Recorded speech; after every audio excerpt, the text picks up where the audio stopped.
Bismillahirrahmanirrahim. Assalamualaikum warahmatullahi wabarakatuh. Salam dan bahagia Bapak Ibu Guru. Alhamdulillahirrabbilalamin. Di siang hari ini kita dipertemukan di tempat ini.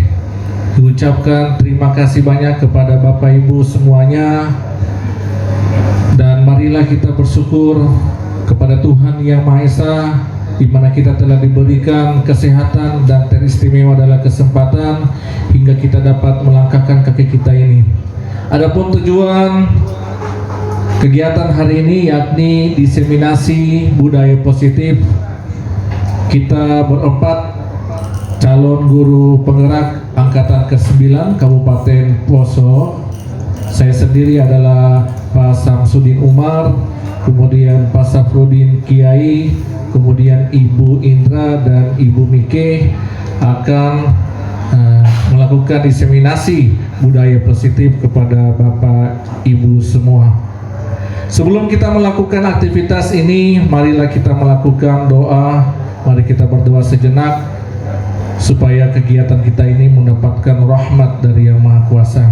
Untuk itu, saya ajak kaum muslimin dan muslimat, mari kita membaca surat Al-Fatihah, dan yang beragama non-Islam untuk berdoa sesuai dengan keyakinannya. Mari kita berdoa. A'udzubillahi minasyaitonirrajim. Bismillahirrahmanirrahim. Alhamdulillahi rabbil alamin. Ar-Rahmanirrahim. Maliki yaumiddin. Iyyaka na'budu wa iyyaka nasta'in. Ihdinas siratal mustaqim. Siratal ladzina an'amta 'alaihim ghairil maghdubi 'alaihim waladdallin. Amin. Raditu billahi rabba wa bil islami dina wa bi Muhammadin nabiyya wa rasulah. Rabbi zidni ilman warzuqni fahman walhamdulillahi rabbil alamin. Amin. Ya Bapak Ibu yang berbahagia, hari ini pada kesempatan pertama saya persilakan kepada Ibu Indra untuk mempresentasikan hasil atau mempresentasikan materi yang akan disampaikan. Kepada Ibu dipersilakan.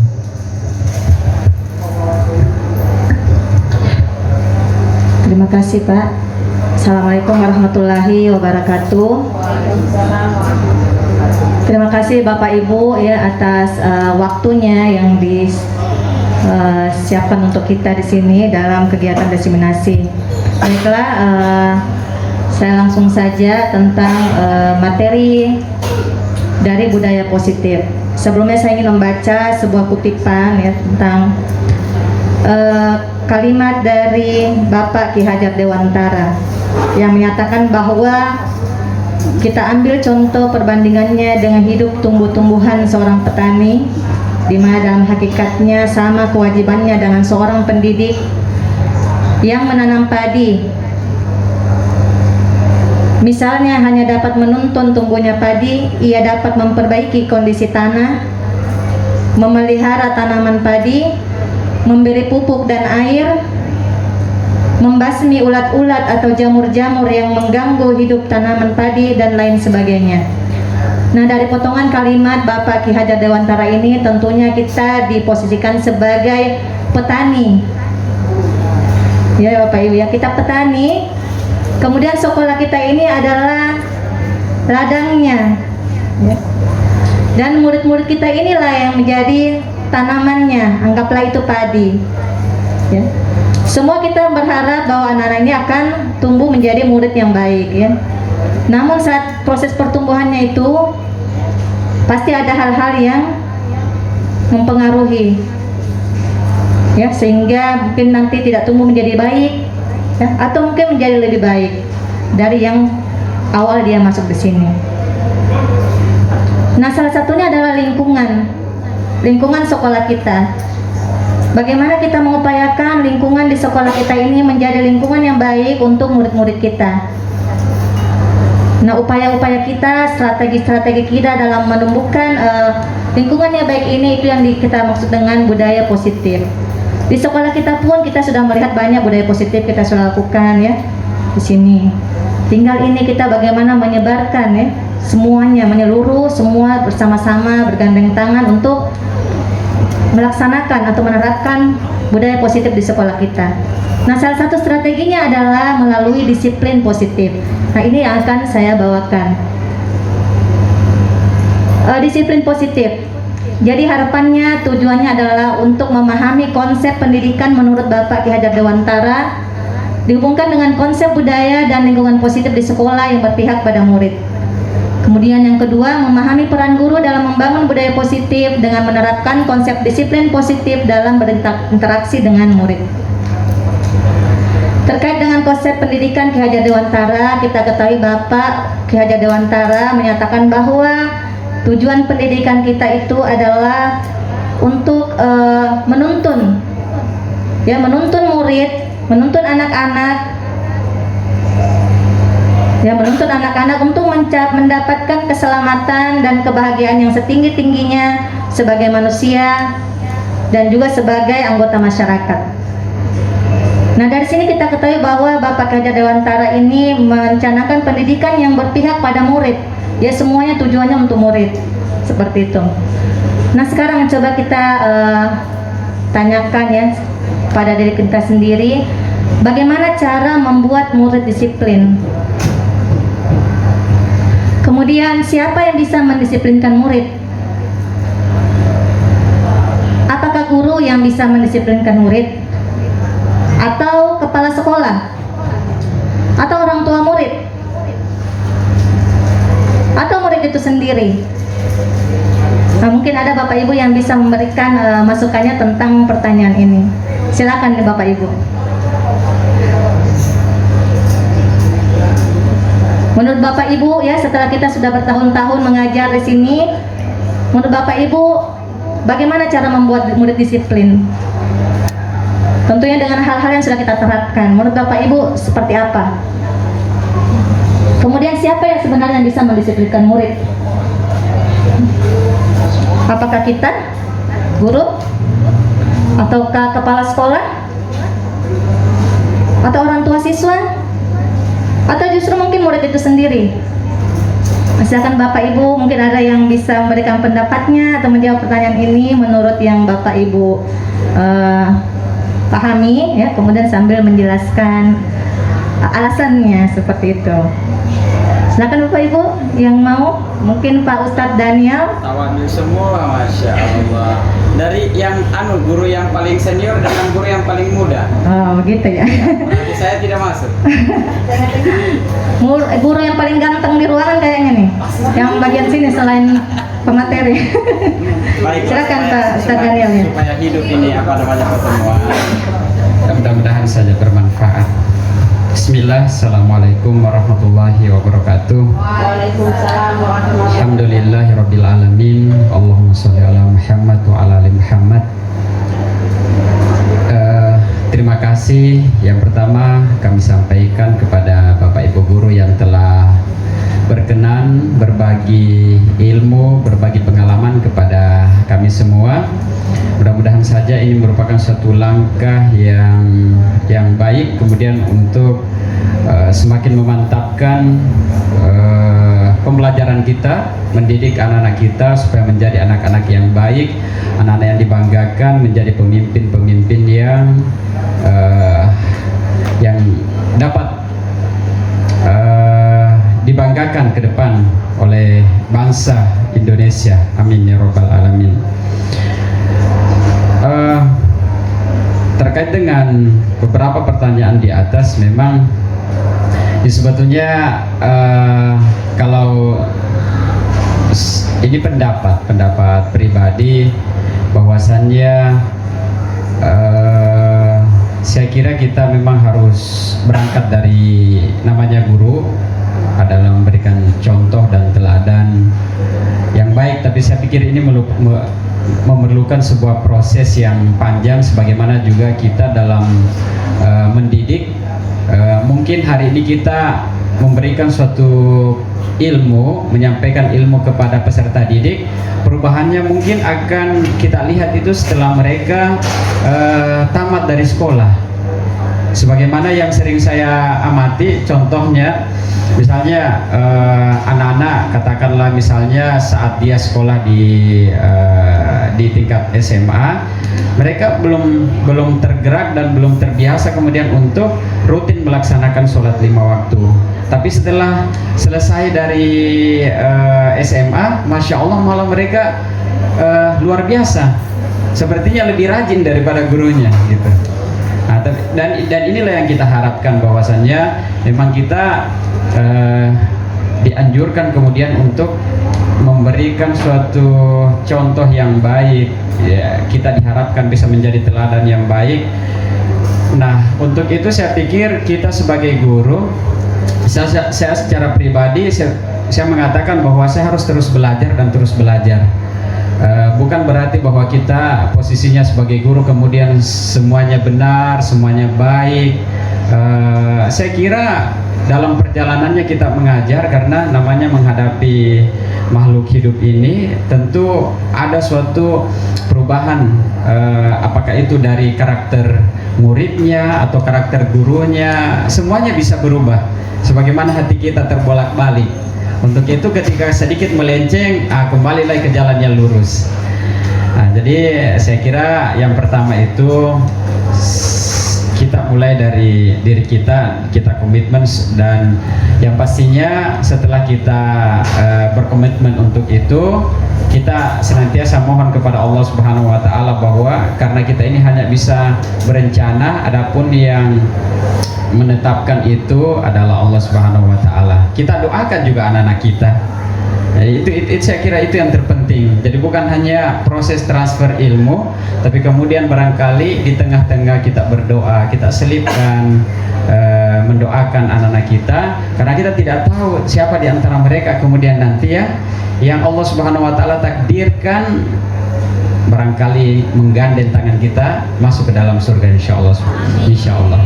Kemudian yang kedua, siapakah yang bisa mendisiplinkan? Ya, saya kira ini tanggung jawab semua, ya, tanggung jawab semuanya. Siapapun yang berada di sini, kita tidak bisa mengatakan bahwa satu pihak tertentu saja. Apakah guru yang bisa mendisiplinkan murid? Saya kira ini tentu. Kepala sekolah juga saya kira punya tanggung jawab. Kemudian orang tua, nah ini saya kira perlu ada suatu kerjasama yang baik. Kekeliruan yang terjadi di dunia pendidikan kita ini adalah sepertinya setelah orang tua menyerahkan anaknya ke sekolah, sepertinya tanggung jawab pendidikan itu sepenuhnya ke sekolah, dan saya kira ini keliru.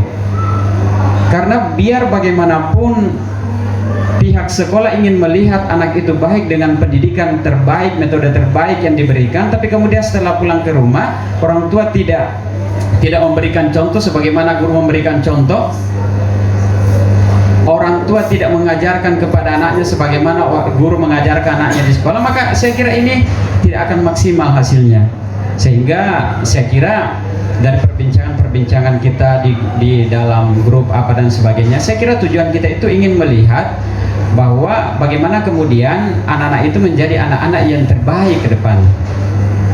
Ya, karena apa yang kita lakukan ini saya kira akan berdampak positif semuanya, barangkali kesan apa dan sebagainya, tapi kita melakukan bukan untuk mendapatkan kesan yang baik, karena saya kira itu bukan tujuan utamanya. Kita lakukan saja yang terbaik.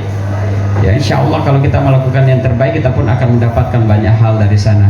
Dan saya selalu mengatakan bahwa baik itu murid, baik itu guru, baik itu kepala sekolah, baik itu pengawas, kalau kita pegang ini, insya Allah kita akan menjadi manusia terbaik.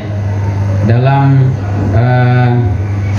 ajaran Islam dikatakan bahwa khairukum khairun nas anfa'uhum linnas.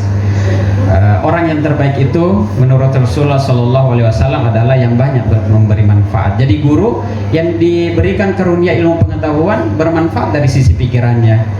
Kalau petani bagaimana? Bermanfaat dari sisi hartanya. Kalau orang yang tidak punya harta bermanfaat dari sisi tenaganya. Dan semua bisa dimanfaatkan berdasarkan potensi yang Allah berikan kepadanya. Assalamualaikum warahmatullahi wabarakatuh. Waalaikumsalam warahmatullahi wabarakatuh. Luar biasa ya dari Bapak kita, banyak ilmu yang masuk lagi ya. Ya baik Bapak Ibu, terima kasih banyak atas masukannya ya, terkait dengan Oh ini.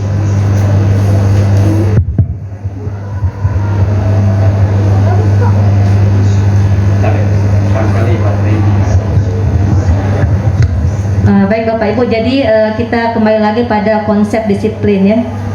Betul sekali, semua pihak itu pasti punya tanggung jawab, namun kita kembali lagi ke konsep disiplin ini apa ya. Menurut Bapak Ki Hajar Dewantara bahwa di mana ada kemerdekaan, disitulah ada disiplin yang kuat. Di mana ada kemerdekaan, di situ adalah harus ada disiplin yang kuat. Sungguh pun disiplin itu bersifat self disiplin, yaitu kita sendiri yang mewajibkan diri kita ya dengan sekeras-kerasnya untuk melakukan disiplin tersebut, tetapi itu akan sama saja. Sebab jika kita tidak cakap melakukan self disiplin, maka wajiblah penguasa lain yang mendisiplinkan diri kita. Dan peraturan demikian itulah harus ada di dalam suasana yang merdeka. Ini menurut Bapak Ki Hajar Dewantara. Jadi Bapak Ibu, disiplin yang kita maksud dengan disiplin positif ini ya, sebagai pendidik, maka tujuannya kita adalah menciptakan anak-anak yang memiliki disiplin diri sehingga mereka bisa berperilaku dengan mengacu pada nilai-nilai kebajikan universal dan memiliki motivasi intrinsik bukan ekstrinsik. Jadi disiplin di sini dia lebih ke dari dalam. Kenapa? Karena harapannya bisa bertahan lama ya, jangka panjang sifatnya. Namun kembali lagi tadi, jika memang dia tidak mampu mendisiplinkan dirinya, maka dibutuhkan orang lain ya untuk mendisiplinkan. Seperti itu. Kemudian,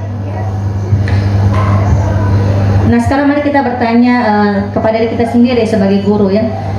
Bagaimana kita berperilaku? Kemudian mengapa kita melakukan sesuatu? Apakah kita melakukan sesuatu karena adanya dorongan dari lingkungan atau ada dorongan yang lain?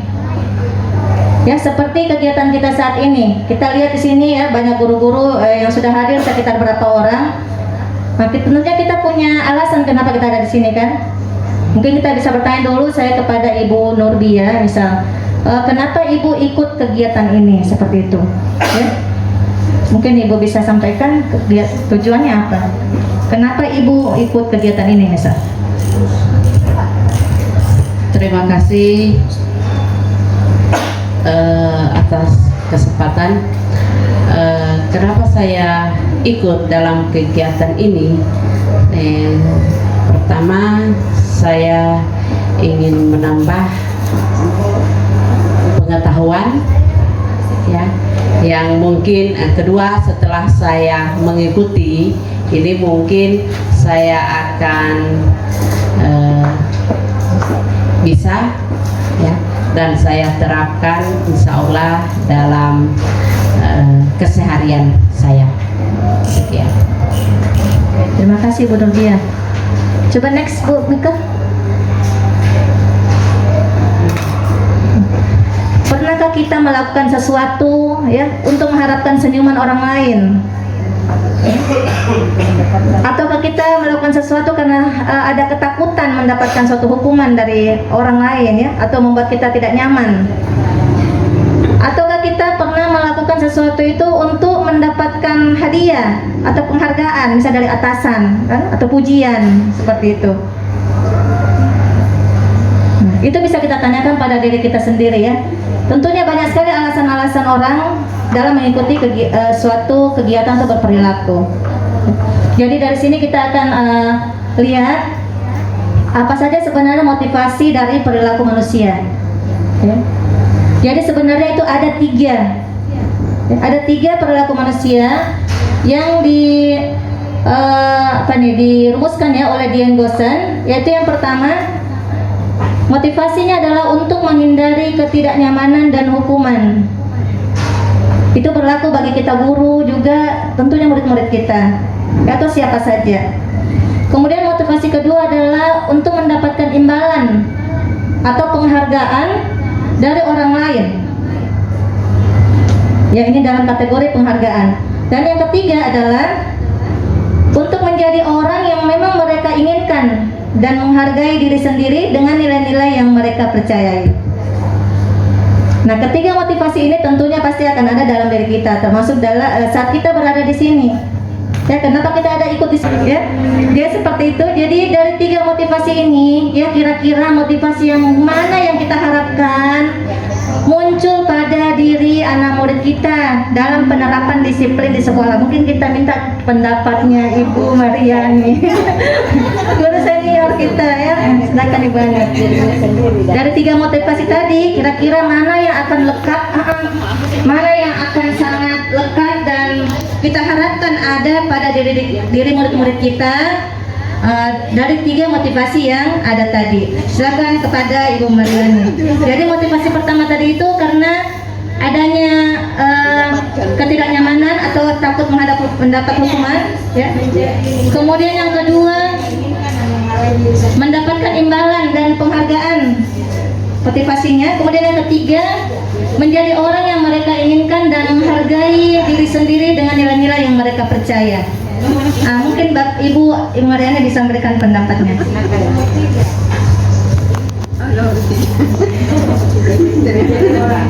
Terima kasih.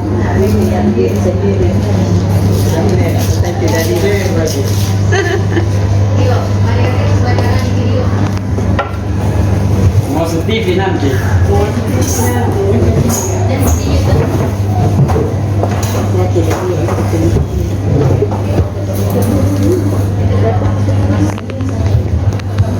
Terima kasih atas kesempatan yang diberikan.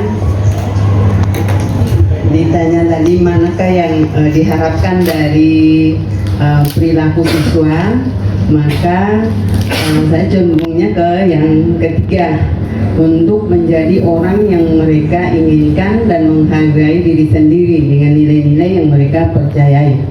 Kenapa? Karena kalau hanya ingin karena menghindari ketidaknyamanan, maka tentu pada saat itu ada hukuman, baru dia takut. Kalau sudah tidak ada orang lain di sekitarnya, maka tentu dia akan melakukan. Begitu juga dengan yang kedua, untuk mendapatkan imbalan. Berarti kalau tidak ada imbalan lagi, berarti dia tidak akan melakukan. Terima kasih. Tangan dulu Bapak Ibu. Ya, terima kasih. Ya, sangat sependapat tentunya ya dengan. Atau ada yang punya pendapat lain? Sama ya. Oke, jadi betul sekali Bapak Ibu, tentunya kita harapkan ya dengan budaya positif kita di sekolah ini, harapannya bahwa anak-anak kita nanti bisa disiplin dengan motivasi yang ketiga, melakukan apapun dengan motivasi ketiga. Begitu juga dengan kita. Nah, bagaimana kita jadi ya tujuan penerapan disiplin positif tadi itu, jadi kita simpulkan ini adalah untuk menanamkan motivasi yang ketiga, betul ya? Motivasi yang ketiga pada murid-murid kita yaitu untuk menjadi orang yang mereka inginkan dan menghargai dirinya sendiri, tentunya dengan nilai-nilai kebajikan yang ada, ya. Nah, ketika murid-murid kita memiliki motivasi tersebut, maka mereka telah memiliki motivasi intrinsik yang tentunya akan berdampak panjang. Nah, selanjutnya Bapak Ibu, bagaimana strategi-strategi lain ya untuk menerapkan budaya positif ini melalui disiplin positif dengan motivasi ketiga, yaitu bisa kita lakukan di kelas, ya, kita terapkan di kelas, tentunya karena ada keyakinan, ya, nilai-nilai kebajikan, maka ini berkaitan dengan tentunya apa yang anak-anak yakini dalam kelas kita. Nah, untuk hal-hal yang terkait dengan keyakinan kelas itu akan dibahas kembali ya, akan dibahas selanjutnya oleh Ibu Nikerima. Jadi dari saya sekian dulu. Terima kasih atas perhatiannya. Semoga kita bisa menjadi pendidik yang mampu menumbuhkan motivasi ketiga ke dalam diri murid-murid kita dalam upaya mendisiplinkan dalam artian disiplin positif. Terima kasih. Assalamualaikum warahmatullahi wabarakatuh. Baiklah, saya akan melanjutkan materi tentang budaya positif yang berkaitan dengan keyakinan kelas. Sebelumnya sudah dibahas oleh Ibu Indra materi tentang disiplin positif dan teori motivasi, hukuman, kemudian penghargaan dan restitusi. Nah, Kemudian yang saya akan bahas ini tentang keyakinan kelas. Nah, yang akan kita bahas di sini yang pertama adalah memahami pentingnya memiliki keyakinan kelas atau sekolah sebagai fondasi dan arah tujuan sebagai sekolah atau kelas. Kemudian yang akan menjadi landasan dalam memecahkan konflik atau masalah di dalam sekolah atau kelas. Nah, kemudian menjelaskan proses pembentukan dari peraturan-peraturan beralih ke keyakinan. Nah, sebelumnya yang ada di sekolah atau di kelas yang sering kita dengar adalah peraturan. Nah, kalau keyakinan ini mungkin sebelumnya pernah dengar tetapi belum terlaksana merata di kelas-kelas. Nah, inilah yang tujuan utamanya kami berempat, bahwa agar di sekolah atau di kelas itu diterapkannya keyakinan kelas tersebut. Sehingga apa? Dari 3 motivasi yang telah disampaikan oleh Ibu Indra, motivasi diri yang ketiga tersebut yang ada dan tumbuh pada diri anak. Sehingga peran guru itu bukan lagi sebagai pendidik saja, tetapi sebagai penuntun. Nah, sebagai penuntun ini anak-anak bukan hanya menuntun dalam hal pembelajaran, tetapi dalam perilaku dan karakter siswa. Oke? Ada pertanyaan? Saya saja Pak yang bertanya. Nah, ada pertanyaan? Ada pertanyaan. Yang pertama adalah mengapa keyakinan kelas, bukan peraturan kelas saja? Jadi itu. Kemudian yang kedua, mengapa ada keyakinan kelas? Mengapa adanya keyakinan kelas tersebut penting untuk terbentuk menjadi sebuah budaya positif? Nah, yang ketiga adalah bagaimana mewujudkan sebuah keyakinan kelas yang efektif. Nah, untuk menjawab itu ada pertanyaan selanjutnya. Nah, yang pertama tadi itu apa? Mengapa keyakinan kelas? Mengapa tidak peraturan kelas saja? Nah, itu sebagai diibaratkan kalau kita di kehidupan sehari-hari, mengapa kita atau di peraturan masyarakat itu ada peraturan pakai helm. Kalau tidak pakai helm di sweeping misalkan. Jadi saat mengendarai motor, kira-kira jawabannya apa kalau Bapak Ibu semua? Tujuannya pakai helm itu apa? Supaya tidak di sweeping atau apa? Bagus dijawab pakai mic. Apa? Oh iya. Di belakang. Oh, di belakang. Pak sudah, jadi yang lain Berusaha menjawab pertanyaan mengapa kita memiliki peraturan tentang penggunaan helm pada saat mengendarai kendaraan roda 2. Jadi itu tujuannya itu ya. Jadi kalau menurut saya tujuan dibuatnya peraturan menggunakan helm itu bukan semata-mata supaya tidak ditilang oleh polisi, tapi lebih ke keselamatan diri kita sendiri. Dengan kita mematuhi aturan itu, berarti kita diuntungkan, kita diselamatkan. Jadi tidak ada keterpaksaan untuk menjalankan peraturan itu. Kalau kita ketahui aturan itu menguntungkan atau menyelamatkan diri kita. Seperti itu juga mungkin kalau di dalam kelas, kalau tidak ada kalau sesuatu itu tidak dipaksakan, maka nanti akan berjalan dengan sesuai dengan hati nurani lah, tidak ada keterpaksaan seperti itu. Terima kasih. Terima kasih. Oke, terima kasih Bu Sunatia yang telah memberikan pendapatnya. Jadi betul sekali, kemungkinan jawaban adalah keselamatan. Jadi memang tujuannya yang pertama adalah keselamatan. Nah, sudah dibahas sebelumnya bahwa yang kita lakukan, kemudian untuk tujuan itu nilai kebajikan universal tersebut. Nah, nilai keselamatan itu termasuk nilai kebajikan universal. Nah, yang pertanyaan kedua masih sama, mengapa kita memiliki peraturan kalau sebelumnya itu mungkin ada di sini Ibu Indra yang sebelumnya selalu menggunakan masker dan mencuci tangan gitu. Jadi mungkin Pak Ustadz ya kan sebelumnya pandemi dan kita masih terapkan sampai sekarang. Satu jawaban, Pak. Satu jawaban. Mengapa? Ada masih jawabannya sebelah. Buka di jawaban kemarin. Baik, mengapa kita memiliki peraturan tentang penggunaan masker dan mencuci tangan setiap saat? Saya kira ini serupa dengan yang disampaikan oleh Bu Sunartia bahwa esensinya adalah keselamatan. Terima kasih. Assalamualaikum warahmatullahi wabarakatuh. Ya, terima kasih. Tolong berikan tepuk tangan juga untuk Bapak Daniel. Jadi esensinya juga sama. Mungkin kalau yang tadi ada tetap jawabannya keselamatan, tetapi ini ada tambahannya. Jadi untuk kesehatan juga. Jadi selain keselamatan ada kesehatan dan nilai-nilai tersebut, nilai keselamatan, nilai kesehatan, nilai tersebut sebagai keyakinan. Jadi bukan lagi dipaksakan. Kalau kita sudah yakin bahwa menggunakan helm itu yang seperti Bu Sunartia sampaikan, diyakini, dan itulah nilai kebajikan universal yang disepakati secara tersirat dan tersurat. Berarti kalau tersirat tersampaikan dan tersurat itu ada dituliskan. Kemudian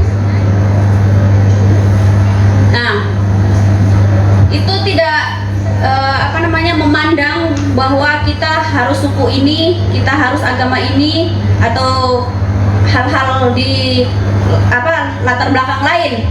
Nah, tujuannya apa? Itu sudah untuk kita terapkan bersama, karena itu sudah diyakini gitu, tidak memihak artinya. Nah, sebagai yang kita ketahui, keyakinan kelas itu adalah pernyataan-pernyataan yang disepakati bersama oleh guru dan murid menjadi pedoman dalam bersikap dan berperilaku di kelas. Nah, keyakinan kelas harus dirumuskan dalam bentuk positif agar murid termotivasi untuk mematuhinya dan kembali ke keadaan yang lebih baik. Nah, itulah yang membedakan sebelumnya. Perbedaannya apa? Kalau peraturan kelas itu seperti yang disampaikan sebelumnya, kalau peraturan kelas itu motivasi ekstrinsik atau yang dari luar. Kalau peraturan, kalau saya tidak lakukan ini nanti dihukum, kalau saya tidak bikin ini saya tidak dapat hadiah. Itu salah satu motivasi ekstrinsik. Nah, sedangkan keyakinan kelas sebagaimana yang disampaikan oleh Pak Daniel dan Ibu Sunartia, motivasi dari dalam atau intrinsik. Nah, sedangkan kalau peraturan itu tadi konsekuensinya ada hukuman. Kalau keyakinan kelas dia sudah ulang-ulang melanggar, baru itu ada namanya konsekuensi. Dia apa harus lakukan? Misalkan dia melakukan kesalahan berarti harus minta maaf, itu konsekuensinya salah satunya. Kemudian kalau peraturan kelas itu menggunakan kalimat larangan, misalnya dilarang melintas di sini atau dilarang mengambil barang orang lain, berarti masih menggunakan kalimat negatif. Sedangkan keyakinan kelas itu menggunakan kalimat yang positif atau nilai-nilai kebajikan. Contohnya kami warga kelas atau dalam satu kelas ini sama-sama bertanggung jawab gitu, atau disiplin. Jadi itu salah satu kalimat nilai-nilai kebajikan. Jadi kami warga kelas 10F misalnya saling menghormati dan bertanggung jawab gitu. Itu salah satu contohnya. Dan peraturan kelas itu dilaksanakan karena takut atau terpaksa. Itu tadi saling berkaitan. Kemudian kalau keyakinan kelas itu atas kesadaran sendiri. Jadi ini materinya saling berhubungan. Nah, ketika kita membuat keyakinan kelas atau yang nanti kemudian hari menjadi keyakinan sekolah, dampaknya apa? Yang pertama adalah meningkatkan motivasi belajar. Nah, jadi bukan karena yang lain, tetapi prestasinya atau motivasinya meningkat karena adanya keyakinan. Kemudian yang kedua, menciptakan lingkungan belajar positif. Karena kalau ada peraturan yang tidak dilaksanakan, biasanya guru-guru ada yang sudah marah-marah, di kelas jadi tidak nyaman gitu. Kemudian yang ketiga adalah meningkatkan disiplin murid. Nah, jadi bukan karena disiplin yang lain, tetapi disiplin positif tersebut. Nah, yang terakhir adalah meningkatkan kerjasama dan gotong royong murid. Karena di dalam budaya positif ada nilai-nilai kebajikan universal. Nanti materinya yang bagian untuk nilai kebajikan bisa dibagikan. Jadi ya, nanti dipraktekkan dalam kelas sesuai prosedur. Jadi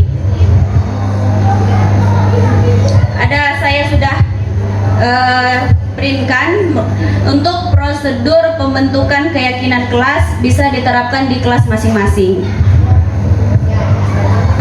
Terima kasih. Dan materi selanjutnya itu tentang restitusi akan disampaikan oleh Pak Safrudin. Boleh sedikit dulu. Silakan Pak. Saya tertarik dengan ini, serius. Bukan lagi main-main ini. Kalau tadi serius satu kali, ini dua kali serius.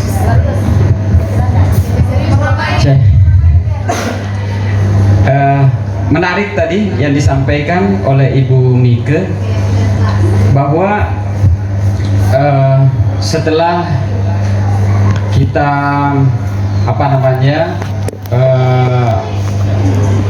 menetapkan keyakinan-keyakinan kelas, itu bisa diangkat menjadi keyakinan sekolah. Nah, saya memang langsung terlintas di pikiran bahwa memang perlu sebenarnya kita telusuri anak-anak yang bermasalah itu, apa yang menjadi keinginannya, kita diskusi baik-baik, dan bagaimana kemudian kita menemukan solusi berdasarkan kesepakatan antara pihak guru dengan murid. Artinya mungkin ada kalanya ada sebuah masalah yang ditangani di mana solusinya itu hanya dari guru. Tapi kita ingin bagaimana solusi itu muncul berdasarkan kolaborasi antara pendapat murid dengan pendapat guru. Kemudian ada hal-hal yang barangkali melenceng dari pikiran-pikirannya, kemudian kita luruskan dengan alasan-alasan yang bisa diterima. Kenapa di belakang sana masih sering lompat pagar? Apa masalahnya? Apakah tidak cukup lebar misalnya? Kalau tidak cukup lebar, ditambah lagi. Atau misalnya memang lebih suka kalau masuk sekolah lewat naik tangga, kita buatkan tangga di depan. Contohnya begitu. Dia pakai gerbang. Nah, inti yang saya mau sampaikan adalah masalah-masalah yang kemudian sudah dikumpulkan, yang sudah sekian lama dengan berbagai macam metode yang sudah diterapkan, tapi nampaknya belum signifikan berpengaruh terhadap memberikan efek yang positif terhadap masalah itu. Saya kira itu perlu ini. Jadi saya kira bukan hanya sekedar kita diskusi seperti ini. Pas-pas di tengah-tengah kita ada pembina OSIS, Pak Hendro. Boleh nanti kita diajak diskusi sama-sama dengan anak-anak. Apa sebetulnya yang kamu inginkan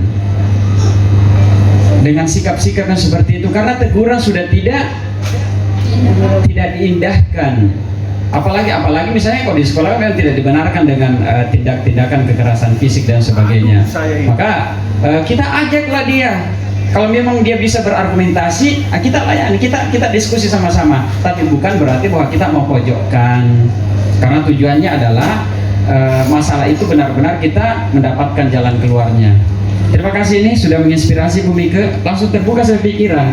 Karena tadi juga habis minum kopi ditambah dengan materi yang berbobot. Terima kasih.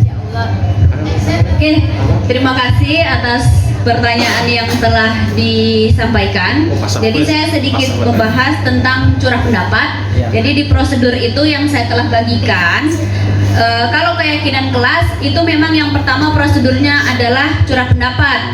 Nah, jadi nanti disampaikan itu masukan-masukan dari siswa apa yang dilakukan dan bagaimana penanganannya nanti itu disampaikan oleh materi berikutnya. Wah. Jadi ini materinya baku sambung begitu. Memang Jadi bisa dilewatkan ke begini. Nah, jadi curah pendapat tadi itu kalau seluruh warga sekolah berarti itu sudah nanti jadi keyakinan sekolah. Kalau masih di dalam kelas itu masih namanya keyakinan kelas, dan kalau mereka sudah tertib dan sudah sesuai dengan kesadaran diri masing-masing, nanti tidak perlu lagi itu mau dikunci pagar atau yang lain sebagainya. Mari kita tepuk tangan masing-masing. Tepuk tangan saja. Assalamualaikum warahmatullahi wabarakatuh. Selamat siang, salam sejahtera buat kita semua. Bahwa apa yang dikemukakan oleh Ustadz Daniel tadi, bahwa kita perlu mencari apa sebetulnya kebutuhan siswa, lalu dengan kebutuhan tersebut kita coba cari cara memenuhinya dan bagaimana mengarahkan mereka untuk mencapai kebaikannya. Nah, di sini nanti kita akan masuk ke sana. Kita mulai dengan tadi materi restitusi. Tadi di materinya disiplin positif ada disebut kata restitusi tadi. Maaf, Ibu Restuti. Kebetulan ada kemiripan di sini dan masya Allah namanya sangat baik, sesuai dengan sebuah cara menanamkan disiplin positif pada murid. Nah, oleh si Gosen tahun 2004 telah mendefinisikan restitusi adalah proses menciptakan kondisi bagi murid untuk memperbaiki kesalahan mereka sehingga mereka bisa kembali kepada kelompok mereka dengan karakter yang lebih kuat. Maksudnya adalah ketika kesalahan yang dibuat oleh siswa, maka oleh Gosen mereka bagaimana caranya menyadari kesalahan tersebut. Lalu berikut ciri-ciri restitusi. Ada beberapa ini. Restitusi bukan untuk menebus kesalahan, namun untuk belajar dari kesalahan. Berikut memperbaiki hubungan. Lalu restitusi bukan sebuah tawaran, bukan paksaan. Menuntun untuk melihat ke dalam diri, mencari kebutuhan dasar yang mendasari tindakan. Restitusi diri adalah cara yang paling baik. Fokus pada karakter, bukan tindakan. Menguatkan, fokus pada solusi. Lalu terakhir mengembalikan murid yang berbuat salah pada kelompoknya. Berikut. Nah, untuk penerapan restitusi tadi itu bisa dilihat pada 5 posisi kontrol. Tujuan dari mempelajari 5 posisi kontrol, pertama, melakukan refleksi atas praktik disiplin yang dijalankan selama ini dan dampaknya untuk murid-murid. Menerapkan disiplin restitusi di posisi manajer, minimal pemantau agar dapat menghasilkan murid yang bertanggung jawab, mandiri dan merdeka. Nah, posisi manajer, pemantau ini akan dilihat sebentar. Lalu ketiga, menganalisis secara kritis, reflektif dan terbuka atas penemuan diri yang didapatkan dari mempelajari 5 posisi kontrol. 5 posisi kontrol: 1 penghukum, 2 pembuat merasa bersalah, 3 teman, 4 pemantau, 5 manajer. Nah, kelima 5 posisi kontrol ini itu nanti akan ditayangkan sebuah video. Ini nama anak adalah Naren. Dia terlambat datang di sekolah 20 menit. Lalu, kenapa? Kamu melawan ibu? Berani-beraninya jawab sudah terlambat, masih berani jawab pula. Sekarang keliling lapangan basket 5 kali sekalian, biar kapok. Cepat, pergi sana ke lapangan basket.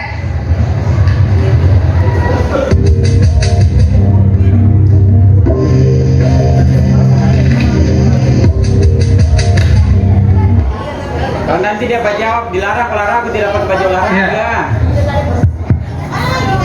Video Ada 5 video. video tadi ada 5 video. Jadi ada mewakili 5 posisi kontrol: penghukum, pembuat merasa bersalah, teman, pemantau, dan manajer. Nah, video satu ini dia masuk di posisi mana menurut Bapak Ibu? Penghukum. Ya. Video dulu. Apa alasannya memilih penghukum? Silakan. Setelah Ibu Nur saya lagi ya. Kenapa saya katakan penghukum? Karena siswa yang lambat diberi hukuman lari di lapangan. Dia tidak bilang lari. Cuma disuruh ke Dikatakan tadi menghukum karena memberikan hukuman kepada siswa tanpa ditahu apa permasalahan siswa tersebut sehingga dia lambat. Kan harus ditanya apa masalahmu sehingga kamu lambat. Ini langsung menghukum, langsung memaki-maki tanpa tahu apa masalah siswa tersebut. Itu yang harus kita pelajari. Terima kasih. Ya, boleh next video kedua.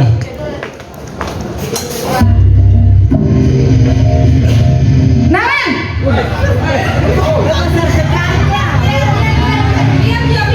Selamat pagi Bu. Naren, kamu kenapa terlambat lagi, nak? Ya Tuhan, Naren, kamu senang ya bikin ibu susah ya? Kalau kamu terlambat lagi, nanti ibu yang ditegur bapak kepala sekolah, nak. Disangka ibu tidak bisa membina kamu. Duh, gimana ini? Maaf Bu. Duh Gusti Naren, kamu suka ya kalau ibu ditegur bapak kepala sekolah? Terus, sekarang ibu harus tulis apa ini di buku absen? Ini kamu sudah sering terlambat loh. Ibu harus apa coba? Maaf Bu, maaf sekali. Ya sudah, lain kali jangan bikin ibu susah lagi ya nak ya. Ibu tidak akan kuat lagi kalau kamu begini terus. Bisa jantungan kalau ibu ditegur bapak kepala sekolah. Sana cepat ke kelas. Maaf ya Bu, maaf sekali. Ya, Bapak Ibu, ini masuk di 5 posisi kontrol yang mana? Penghukum, pembuat merasa bersalah, teman, pemantau, atau manajer? Merasa bersalah. Ya, apa alasannya kira-kira? Pak Hendro, coba Pak Hendro. Hah? Pak Hendro. Masih ada 4. Di sini guru sebagai memposisikan diri menjadikan anak merasa bersalah karena anak dibuat dengan kesalahannya itu dia memang menyadari karena ini so sering-sering lambat. Kira-kira kalau nggak lambat ini kita ini dapat masalah, gurunya ini efek dari kesalahan siswanya, jadi seolah-olah guru yang merasa saya nanti ditegur kepala sekolah gara-gara nggak lambat. Kira-kira nggak ada kedepannya bagaimana nanti ini, masih mau lambat atau gimana? Karena kalau begini terus saya yang nanti kena sasaran. Jadi anak merasa gara-gara saya sampai guru kena veto dari kepala sekolah. Jadi siswa merasa bersalah di sini.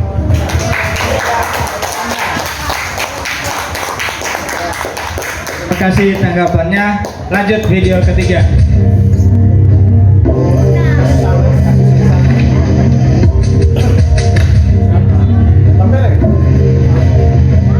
Naren!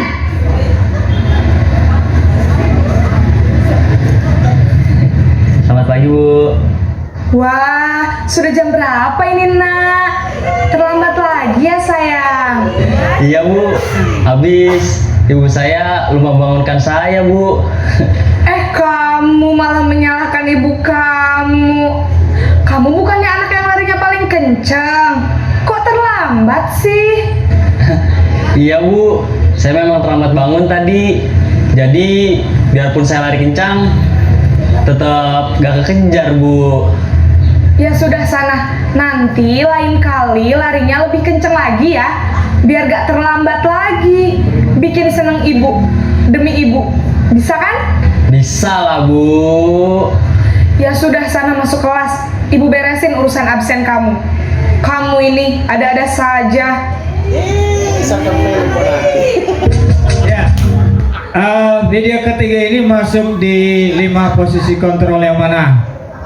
Penghukum, pembuat merasa bersalah, teman, pemantau atau manajer. Bagus ya pasal makasih urut. Bagus. Ibu Tuti pilih yang mana Ibu Tuti? Teman hidup, ya. Ibu Siska pilih apa? Temannya. Ya, silakan. Apa alasannya? Ya, terima kasih. Menurut saya video yang ketiga ini jawabannya teman. Jadi di sini guru tadi mengatakan, dia tekankan bahwa demi ibu, untuk ibu. Nah, itu kan begitu kalau teman. Untuk saya. Karena bikin ini untuk saya, begitu. Jadi ada kata penegasan ibu bahwa menandakan ibu itu harus murid itu harus melihat gurunya, gitu. Gurunya sebagai temannya, sehingga ada hubungan yang terjalin antara murid dan guru bahwa mereka berteman. Jadi kalau kau buat sesuatu yang salah, berarti nanti saya juga yang ini kan. Nah, tapi ini karena teman, jadi kau masuk saja, saya bantu kau. Ya, seperti itu. Ada dia bilang kan, nanti saya beresin urusan absenmu. Nah, absen yang lambat itu menandakan bahwa begitu kalau orang berteman, kan? Sama rasa, sama penanggungan. Seperti itu. Terima kasih. Dimohon tanggapan dari teman-teman untuk menganalisis video tersebut.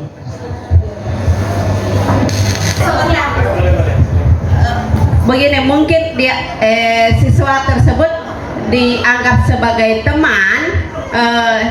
Mungkin pada saat guru ini ada, siswa ini dia akan patuh, ya. Itu dampaknya nanti kalau siswa yang seperti ini.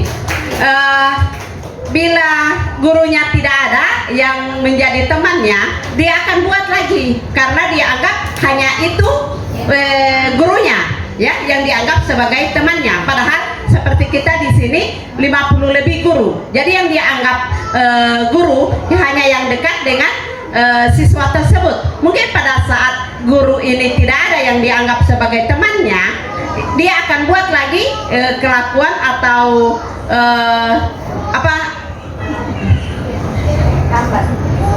aturan sekolah, ya, yang tidak sesuai dengan aturan sekolah. Sekian. Terima kasih aplaus buat Ibu. Berarti disiplinnya hanya bersifat sementara dan untuk guru tertentu saja. Lanjut video berikut. Video keempat.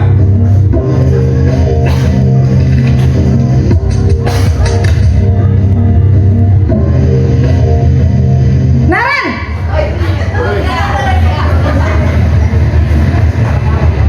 Selamat pagi Bu. Naren, apa peraturan sekolah kita tentang jam berapa kita harus masuk sekolah, Nak? Kita harus di sekolah jam 7 Bu. Iya betul, sekarang sudah jam 7.20. Naren sudah tahu konsekuensinya jika terlambat hadir? Paham Bu. Saya harus tinggal kelas pas jam istirahat selama 20 menit. Iya benar, konsekuensinya demikian. Jadi nanti jam 9.30 pas istirahat, kamu harus tinggal di kelas, kerjakan tugas tambahan untuk ketertinggalan kamu, ya? Baik Bu. Ya.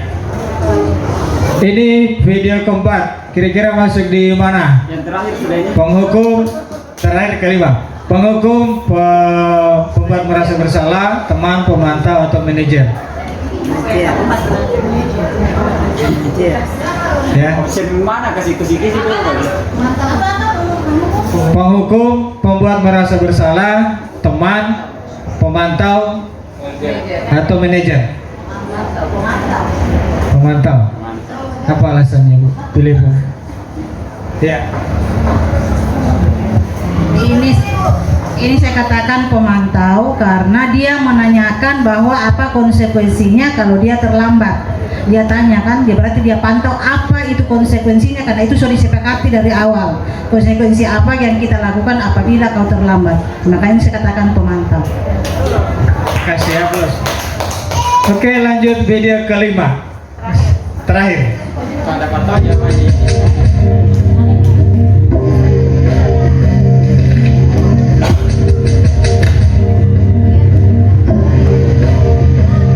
Naren,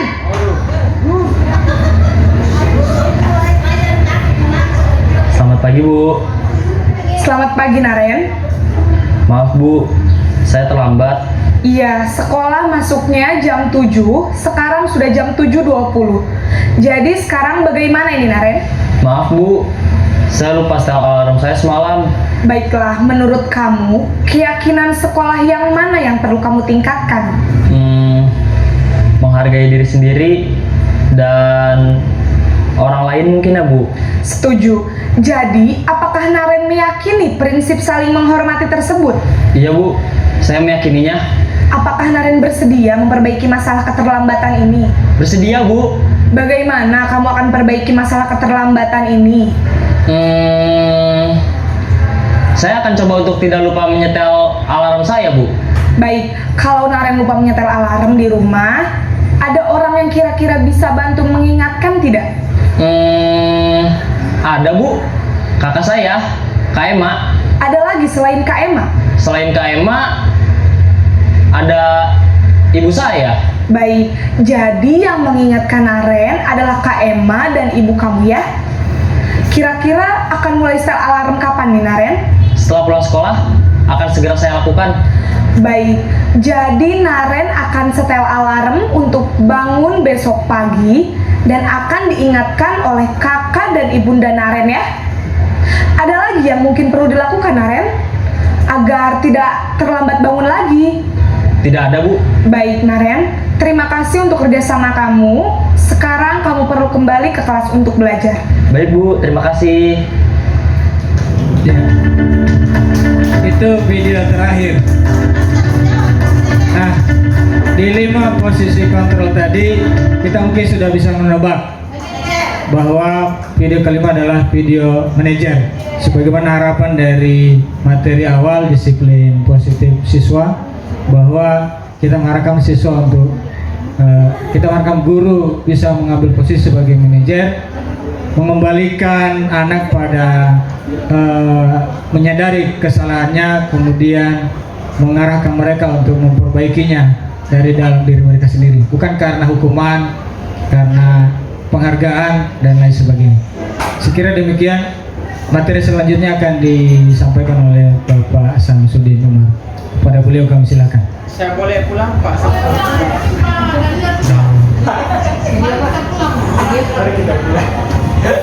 Ya, bismillahirrahmanirrahim. Assalamualaikum warahmatullahi wabarakatuh. Waalaikumsalam warahmatullahi wabarakatuh. Ya, tiba pada saatnya saya akan membawakan materi yaitu segitiga restitusi pada diseminasi budaya positif. Jadi salah satu budaya positif yang akan diterapkan yaitu segitiga restitusi. Ya, tadi sudah dibahas oleh Pak Saf apa itu restitusi. Jadi berkaitan dengan pertanyaannya Pak Daniel tadi, yaitu bahwa restitusi ini adalah suatu proses untuk berkolaborasi dengan siswa atau murid atau orang yang bermasalah dengan orang yang akan mencari solusi untuk bersama-sama mencari solusi.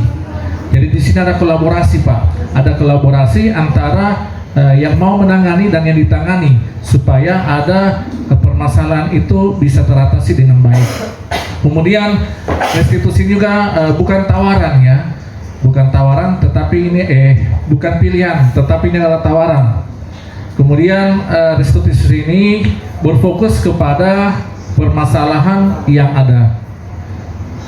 Ya, selanjutnya kalau kita melihat video tadi, ada perbedaan antara posisi kontrol yang akan dimiliki oleh guru.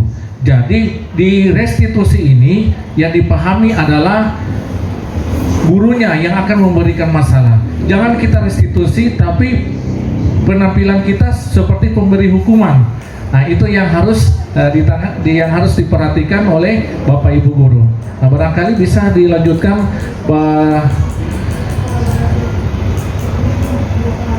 Di sini segitiga restitusi ini ada 3 tahap atau ada 3 langkah. Yang pertama adalah menstabilkan identitas, kemudian validasi tindakan yang salah, kemudian adalah menanyakan keyakinan.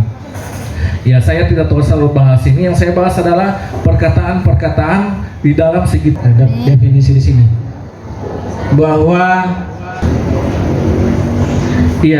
tahap menstabilkan identitas. Di sini adalah kalimat-kalimat yang bisa digunakan untuk restitusi pada menstabilkan identitas. Berbuat salah itu tidak apa-apa. Tidak ada manusia yang sempurna. Jadi kalau kita Bapak Ibu menyelesaikan masalah, boleh kita kuatkan kepada anak-anak kita. Nah, Pak Guru juga merasa pernah juga berbuat salah, tapi kita tidak harus selalu berbuat salah terus-menerus. Jadi di situ ada menstabilkan identitas.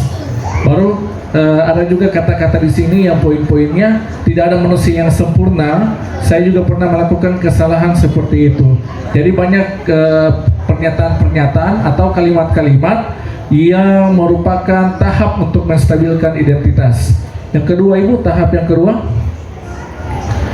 Tahap yang kedua adalah validasi tindakan yang salah. Nah, kalimat-kalimat di sini bisa digunakan dalam tahap ini adalah sebagai penguatan, ya. Kamu patut bangga pada dirimu sendiri. Kamu boleh mempertahankan sikap itu, tapi kamu harus menambahkan sikap yang baru. Padahal kamu bisa melakukan yang lebih buruk lagi dari hari ini. Jadi jangan kita vonis anak, kita ngotot anak untuk salah, tapi mari kita bangkitkan supaya anak tersebut bisa memperbaiki kesalahannya. Lanjut, Ibu. Yang terakhir adalah menanyakan keyakinan. Yang di sini setelah kita memproses, di ujung-ujungnya kita akan membuat keyakinan apa yang kita percaya sebagai kelas atau keluarga. Seperti tadi Naren, adakah keyakinan kelas yang dilanggar? Bagaimana cara untuk memperbaikinya? Jadi pertanyaan-pertanyaan keyakinan yang akan membuat anak tersebut bisa kembali untuk lebih baik lagi. Bapak Ibu sekalian, yang tampak di layar sekarang adalah contoh penerapan budaya positif di lingkungan sekolah yang telah kami berempat lakukan selama mendapatkan materi atau mendapatkan pemahaman tentang budaya positif. Nah, yang pertama adalah penerapan budaya positif di sekolah atau di kelas oleh Ibu Indrawati. Ibu Indrawati melakukan budaya positif keyakinan kelas di kelas 12 MIPA 5. Nah, kegiatan yang pertama beliau lakukan adalah curah pendapat murid. Di sini beliau membuat curah pendapat tentang tugas guru dan tugas murid, dan apa yang bukan tugas guru dan apa yang bukan tugas murid. Oke, setelah dibuat curah pendapat tadi, selanjutnya adalah membuat kalimat positif yang selanjutnya akan dibuat keyakinan kelas dari kalimat-kalimat positif yang telah disusun. Nah, jadi jika Bapak Ibu guru ingin melihat contohnya secara langsung, ada ditempelkan di kelas 12 MIPA 5. Oke. Yang kedua adalah penerapan segitiga restitusi. Ini yang telah disampaikan oleh Pak Samsudin Umar tentang penerapan atau penanganan siswa yang bermasalah, dan siswa tersebut akan menemukan solusinya sendiri atas masalahnya. Videonya dapat Bapak Ibu nonton di YouTube beliau, Indrawati Hafid. Nanti boleh tanya-tanya linknya sama beliau. Jadi sudah di-share di YouTube-nya beliau tentang segitiga restitusi. Siap.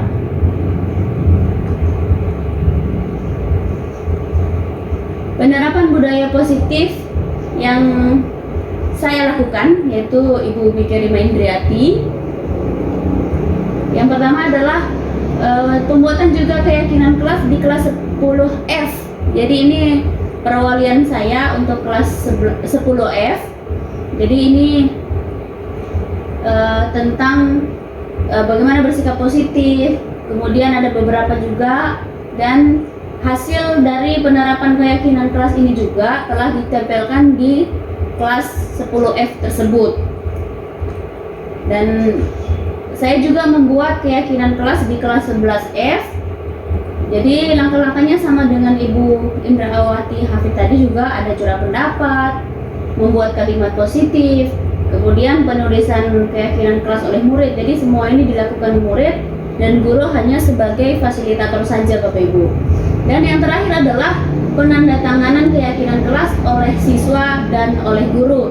Itu tandanya apa? Kesepakatan kelas atau keyakinan kelas yang sekarang kita jalani ini disepakati bersama.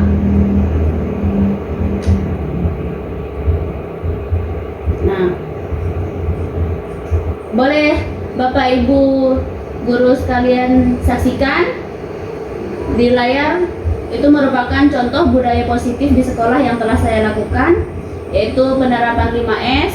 Jadi saya biasa setiap pagi menyapa siswa-siswi dan Bapak Ibu guru yang datang, dan saya melakukan pendampingan murid sebagai budaya positif saya.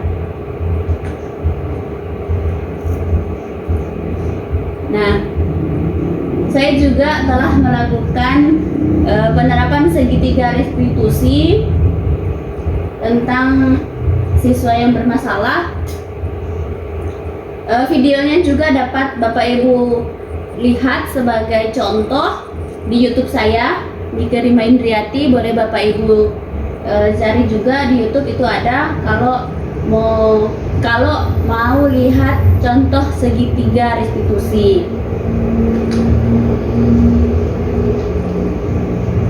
Bapak Ibu sekalian, berikutnya adalah penerapan budaya positif di sekolah oleh Pak Safrudin Kiai. Beliau juga telah menerapkan budaya positif tentang keyakinan kelas sesuai dengan prosedurnya di kelas 11B. Nah, di kelas 11B tersebut telah disepakati, dan hasil dari kesepakatan kelas yang telah dibuat juga telah ditempelkan di kelas beliau dan telah disepakati bersama.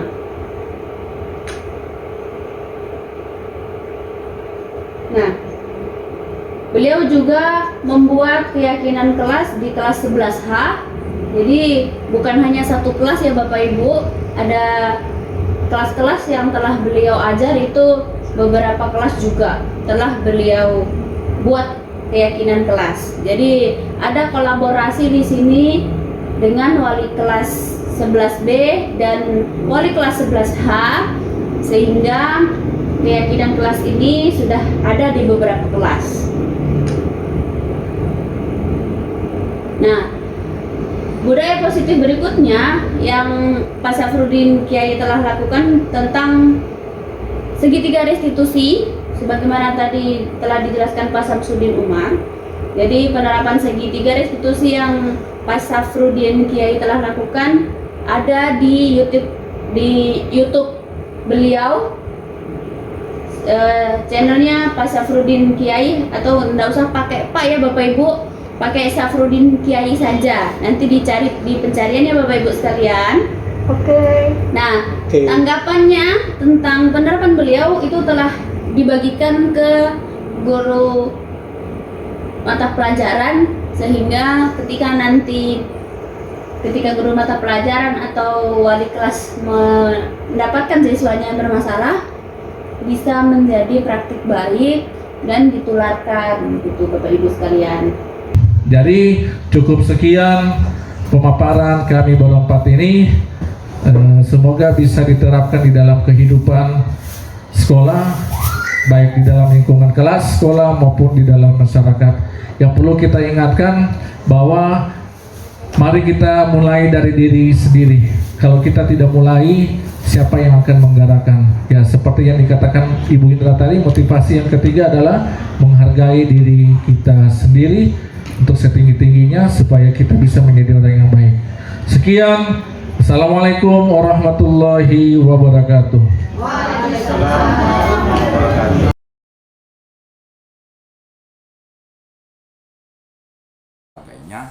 Nah, itu tidak terjadi lagi pemberian hukuman secara fisik maupun secara verbal atau dengan kata-kata. Nah, semoga dengan kegiatan diseminasikan tentang budaya positif ini, ya, maka cara penanganan terhadap siswa-siswa yang bermasalah di sekolah ini itu lebih baik lagi, dan sudah tidak ada lagi penanganan terhadap siswa yang melanggar atau melakukan kesalahan itu dengan cara memberikan hukuman fisik maupun dengan cara melakukan atau memberikan teguran secara verbal yang bisa saja akan justru menyinggung, ya, perasaan mereka atau bisa juga menjatuhkan mental mereka. Nah, jadi sekali lagi saya sebagai kepala sekolah sangat mendukung calon guru penggerak di sekolah ini. Dan insya Allah bisa berdampak positif terhadap kelangsungan pendidikan yang ada di SMA Negeri 3 Poso ini. Dengan kesepakatan kelas yang telah dibuat antara dua belah pihak atau lebih, dan juga dengan syarat-syarat tertentu, maka kesepakatan kelas itu memiliki hukum mengikat. Jadi kita kalau berada di kawasan atau di lingkungan kelas tersebut harus mematuhi kesepakatan kelas yang ada. Kemudian itu akan mengeluarkan ide-ide yang beragam dari teman-teman, sehingga kita dapat menggabungkan semua ide-ide tersebut untuk membuat inovasi pada kesepakatan kelas yang kami buat. Menurut saya, keyakinan kelas adalah sifat-sifat yang dibutuhkan untuk memenuhi kesepakatan kelas. Dan jika kita tidak mempunyai sifat-sifat tersebut, maka kesepakatan kelas tidak akan berjalan. Jadi harapan saya pada penerapan kesepakatan kelas, yaitu saya bisa menerapkan kesepakatan kelas itu pada setiap pembelajaran di kelas. Kemudian saya juga berharap kepada teman-teman sekelas saya untuk menerapkannya juga pada pembelajaran setiap hari. Ya, jadi tanggapan saya tentang pertanyaan ini ialah, jadi dengan dibahasnya kesepakatan kelas secara bersama-sama, jadi para siswa itu dapat memberikan ide-idenya atau pendapat-pendapatnya masing-masing. Dengan begini membuat siswa berpikir secara kreatif, dan hal ini juga bisa membuat kerjasama para siswa menjadi semakin baik di dalam kelas. Jadi tanggapan saya mengenai pertanyaan ini adalah, jika kesepakatan kelas itu dijadikan keyakinan kelas, menurut saya kedua hal ini berbeda. Kesepakatan kelas itu sesuatu hal yang disepakati oleh seluruh anggota siswa di dalam kelas, sedangkan keyakinan kelas ini lebih ke individu atau dikerjakan sendiri-sendiri, terkecuali jika keyakinan kelas ini dikembangkan, maka bisa menjadi kesepakatan kelas. Jadi harapan saya mengenai keyakinan kelas ini adalah, saya berharap semoga kedepannya teman-teman saya bisa mengerjakan tanggung jawabnya, karena sudah menyepakati keyakinan kelas. Dan untuk diri saya sendiri, saya walaupun terkadang saya melanggar keyakinan kelas atau tidak melakukan keyakinan kelas, tapi saya berharap semoga kedepannya lebih baik lagi.